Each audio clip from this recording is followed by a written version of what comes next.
Donc bonjour, ici Guillain du blog Développer vos capacités. Donc aujourd'hui je vous fais la seconde vidéo de ce blog et cette vidéo va parler de la confiance en soi. Donc vous le savez, de nos jours, 80% de la population manque d'estime et de confiance. Ça peut provoquer beaucoup de choses néfastes comme la procrastination. La procrastination en fait c'est le fait de remettre à demain toujours ce qu'on pourrait faire aujourd'hui. Donc en fait, vous avez votre objectif que vous avez défini, j'espère que vous l'avez fait. Si vous ne l'avez pas fait, allez voir mon article. Donc vous avez votre objectif et vous vous dites, là je peux faire une action pour me rapprocher de mon objectif. Et vous dites, non, je préfère le faire demain, ouais, je serai plus en forme demain. Donc ça en fait, ça va vous faire culpabiliser. C'est-à-dire que vous dites, j'aurais pu avancer, mais je ne l'ai pas fait. Du coup, votre cerveau va dire, mais c'est pas normal, j'aurais pu le faire, je ne l'ai pas fait, je culpabilise. Donc vous allez avoir une mauvaise image de vous, parce que vous auriez pu le faire, vous auriez eu la capacité de le faire, mais vous ne l'avez pas fait. Donc aujourd'hui, on va voir une définition de la confiance en soi, on va voir combien c'est important d'avoir confiance en soi, on va voir le fonctionnement de la confiance en soi, les erreurs qui détruisent votre confiance en vous, et enfin des clés pour augmenter votre confiance en vous. Donc la confiance en soi, c'est quoi? La confiance en soi, ça ne sert à rien. C'est-à-dire que si vous voulez juste avoir confiance en vous pour avoir confiance en vous, ça ne sert à rien. C'est-à-dire que la confiance, en fait, c'est un levier qui va vous permettre de passer d'un point A à un point B. Ça va vous permettre justement de réussir et d'atteindre vos objectifs en faisant une série d'actions qui à chaque fois vont vous rapprocher de votre objectif. Sinon, la confiance en soi, c'est le sentiment que quoi qu'il arrive, on ne sait pas comment on va réussir, mais on sait qu'on va réussir. On sait qu'on est capable. On ressent cette force en nous et cette certitude que quoi qu'il arrive, on va réussir.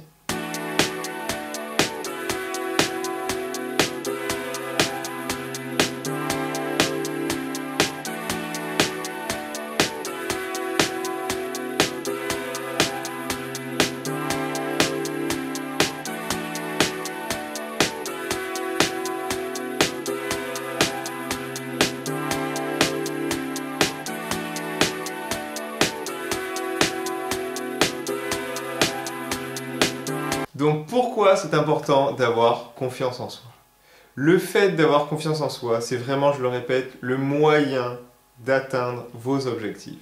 Donc c'est le fait de passer à l'action. Grâce à la confiance, vous allez mettre en place des actions et vous allez vraiment les faire pour justement vous rapprocher de vos objectifs.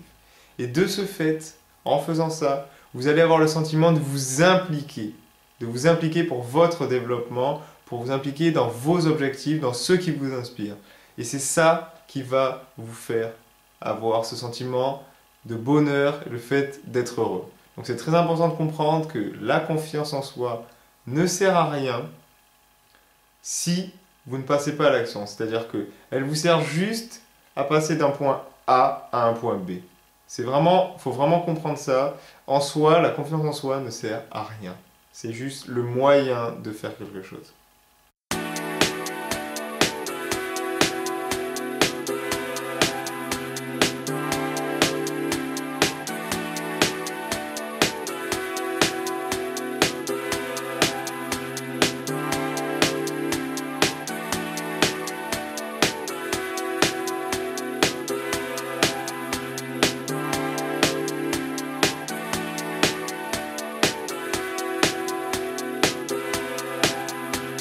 Donc maintenant, on va voir le fonctionnement de la confiance en soi. Donc admettons, votre confiance en vous est à ce niveau-là. Vous allez faire une action pour vous rapprocher de vos objectifs. Donc déjà, bravo, c'est ça le plus important. Faites des actions. Donc admettons, vous réussissez. Vous allez réussir cette action-là. Donc là, wouh, yeah, j'ai réussi. Votre confiance en vous qui était là va passer ici. Mais si, par exemple, vous échouez cette fois-ci, votre confiance en vous était là, ne vous dites surtout pas « Ah putain, ça y est, j'ai raté, je suis nul, j'y arrive pas, je vais pas y arriver, j'y arriverai jamais. » Parce que là, si vous vous répétez ça sans arrêt, votre confiance en vous qui était là va venir ici. Donc vous allez diminuer votre confiance en vous. L'important, c'est justement de ne pas réagir comme ça et d'analyser votre erreur, de comprendre pourquoi vous n'avez pas réussi. Et justement, en faisant ça, votre confiance en vous va rester au même niveau parce que vous allez vous dire j'ai compris pourquoi j'ai échoué sur ce coup-là, j'ai très bien compris, donc du coup je ne ferai plus cette erreur-là la prochaine fois. Donc c'est très important de comprendre que soit vous réussissez et vous vous dites yeah, j'ai réussi, ma confiance en moi augmente.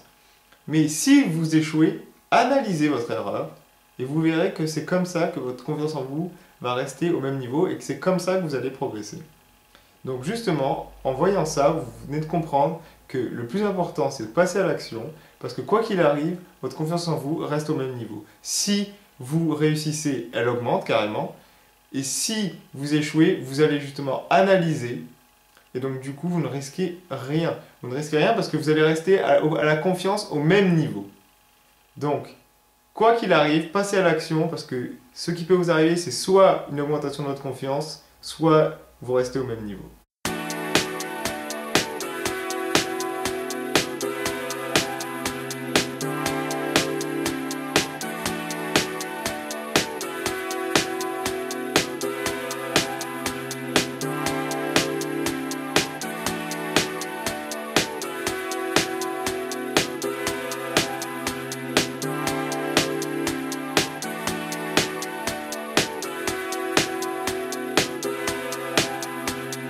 On va voir maintenant les erreurs qui détruisent votre confiance en vous.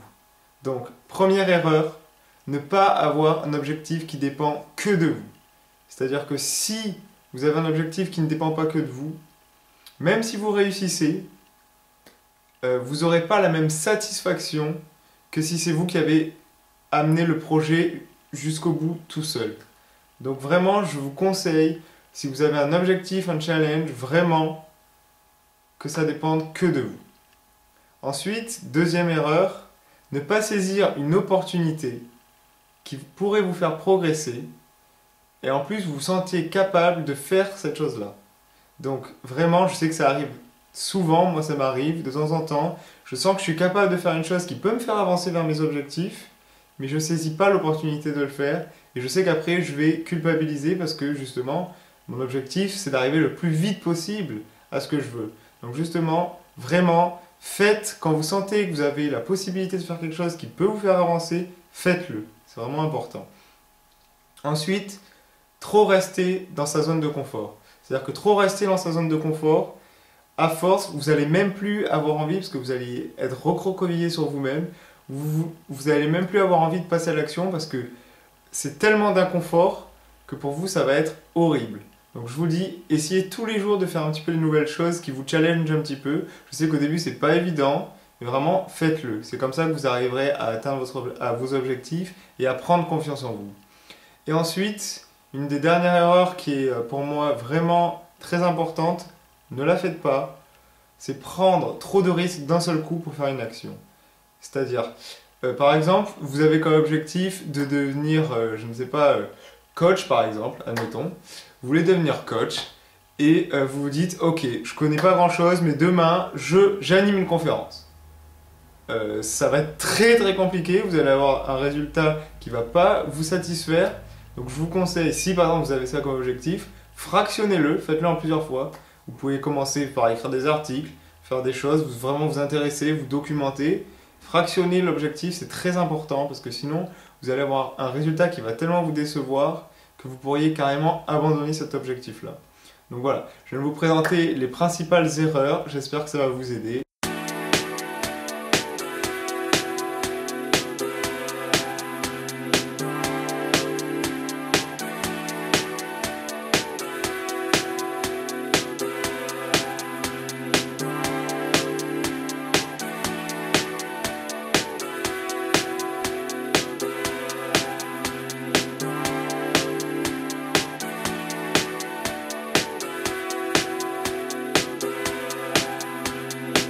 Donc maintenant, on va voir les clés pour booster votre confiance en vous.